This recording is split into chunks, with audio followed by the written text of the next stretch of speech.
Okay, let's talk about these wonderful inks. First up, I enjoy all of these shades. I think they're very lovely. They feel very fresh to me. They feel very springy to me without being too overwhelming. I think they all go very nicely with the kinds of stickers and washi tapes that I like to use. So very much enjoying that. In particular, I was quite taken with this shade of blue. This is the Kobe 77 Rokko Himalayan blue.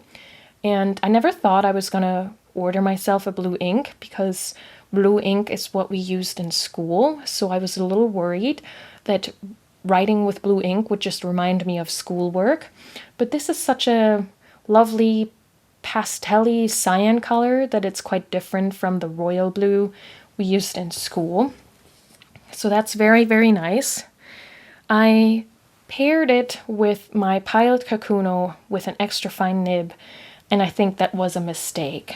I think the ink is too light for an extra fine nib. And then I also get the impression that this Kobe ink is quite dry. So with this extra fine nib, it almost feels scratchy, and it's just not a very pleasant writing experience, which is unfortunate because the look that I was going for, if I can pull that up real quick in my journal, is I want to recreate the look of a blue ballpoint pen because I think it's quite lovely and nice. So I guess this blue is a little bit lighter in general and not quite as, this is has almost like a purple undertone to it. But overall, I think it goes in the right direction. And I did also try it on Midori paper, which I think Midori paper makes dry inks feel even drier. Let me know if you've made similar experiences with Midori paper. And then you can, I don't know if you can tell on camera, but it gets drier as I go along, which has probably something to do with my hand being on the paper, so that didn't help it. But yeah, I liked it even less on the Midori paper because of the dryness than on the Tomoe River paper. So yeah, lovely shade of blue, but I need to find a different pen for it. Then next up is this Kobe 64 in Sumiyoshi Uptown Jade. Love this kind of green, the sort of emerald greens or sagey greens or jade green. Really, really pretty. So I actually have a couple different inks to compare that to. So first up, we have two that are quite lighter and have quite a bit more yellow in it, which makes them lighter and also more tangy in a way, if that makes any sense, or more stingy. So we have the Ferris Wheel Press Morningside Mint and the Wearingeul New Hope Crown. So you get a comparison there. And then some of the darker greens. Here's Organics Studio L. Frank Baum, which I loved this ink. I think I used the whole sample of it. So that's beautiful. And then quite a bit more green is this Pilot Iroshizuku Shin Ryoku. And then I also pulled out this Kobe number 44, the Sumara Seaside Blue, which I also really loved writing with. But as you can tell, this is quite a bit more blue there. So yeah, really, really pretty. And I have high hopes. I can see myself using this ink quite a bit. I inked it in my TWSBI Diamond Mini with an extra fine nib, and I actually had this nib ground to a real extra fine nib, so it's a 0.3 millimeter now. And I think this Kobe ink is also dry, but because the nib is a bit broader than the Kakuno Extra Fine, it doesn't feel as scratchy. Yeah, but love this shade of green. And then I also tried that one out on Midori paper, and again, it felt more dry on the Midori paper than on the Tomoe River paper, and it became drier as I went on, which is again probably because of my hand. But yeah, beautiful green. Love it very much. And then next up is the Troublemaker ink, Moon River. This is the first Troublemaker ink I've tried. And when I swatched it, I just went, wow, because it comes out so gray, but then it changes into this pink with these green notes in it. It's so interesting. I think it's one of the most interesting things I've ever seen happen while swatching an ink. Really, really cool. And I had high hopes for this ink, but I got quite disappointed. So I inked it up in my TWSBI Eco with a medium nib. Yes, a medium nib. And it writes so strangely. I don't even know how to describe it because it comes out quite wet, but it feels dry at the same time. Have you ever experienced something like that?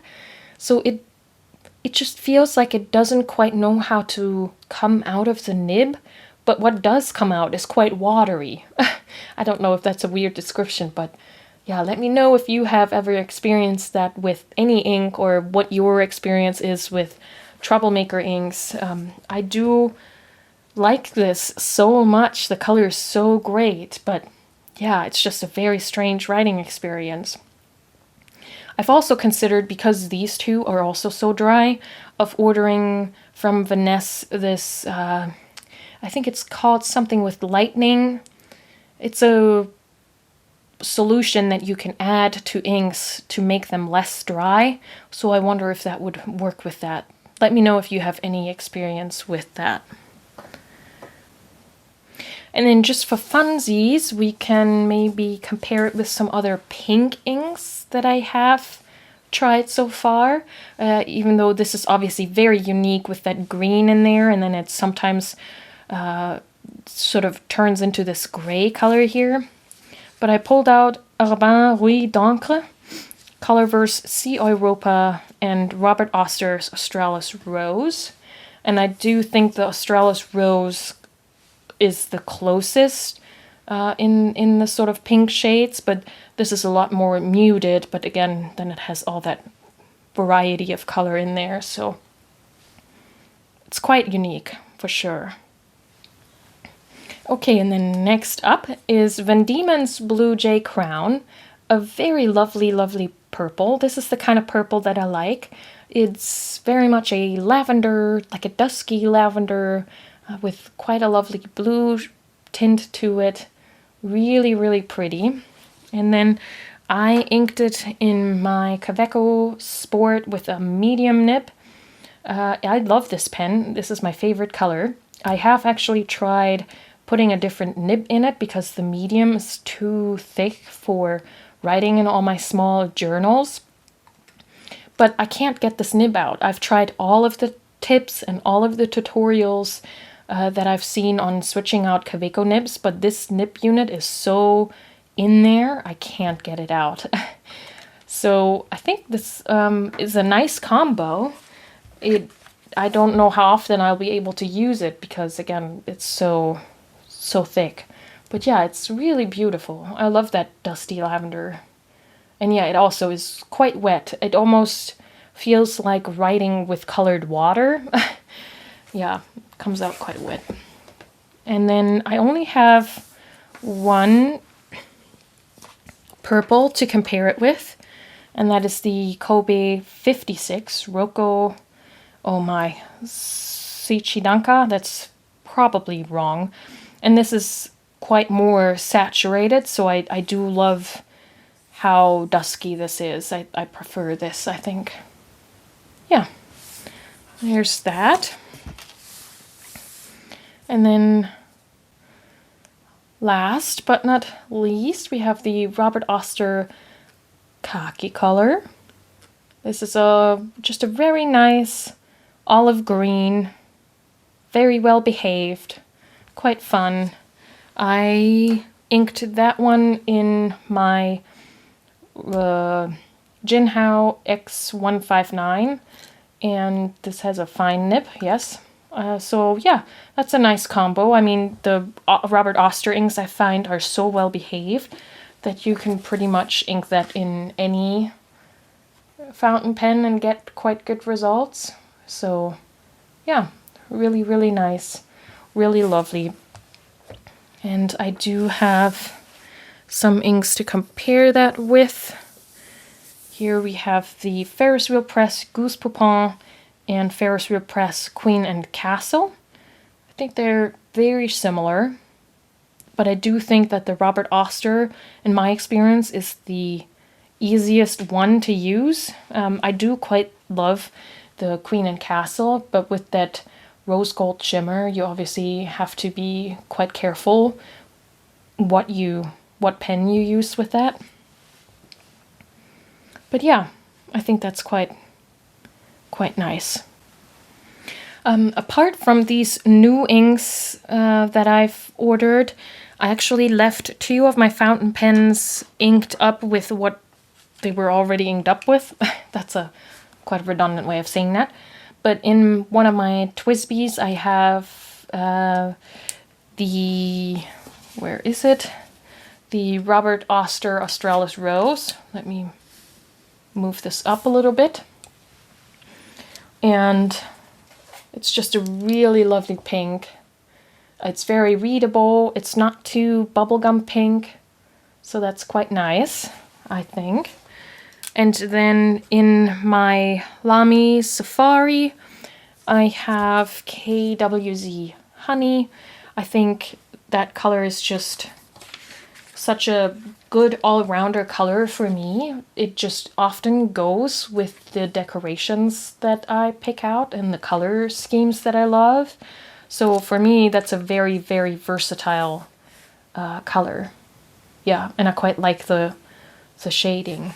And I quite like the vanilla scent that this has. I know that is probably not everybody's cup of tea, and I would have thought I wouldn't like that either because I tend to not like scented things, but something about this smelling like lavender, not lavender, honey, is not honey either. It smells like vanilla. The vanilla scent of this is quite lovely, and there's something about having an additional sense being triggered while writing is quite lovely. So yeah, there we have it. This is my current spring lineup. I probably wouldn't necessarily have such similar inks with the Troublemaker Moon River and the Australis Rose, and I probably also wouldn't have necessarily picked both the Khaki and the Honey, but that's just we'll roll with it because that's just how my pens ended up being set up. But yeah, let me know if you have a favorite ink out of this lineup, if you have any experiences with Kobe inks being dry, or what your thoughts are on Troublemaker inks, and let me know what your spring ink lineup is looking like. Thank you so much for sharing this time with me. Until next time, happy journaling.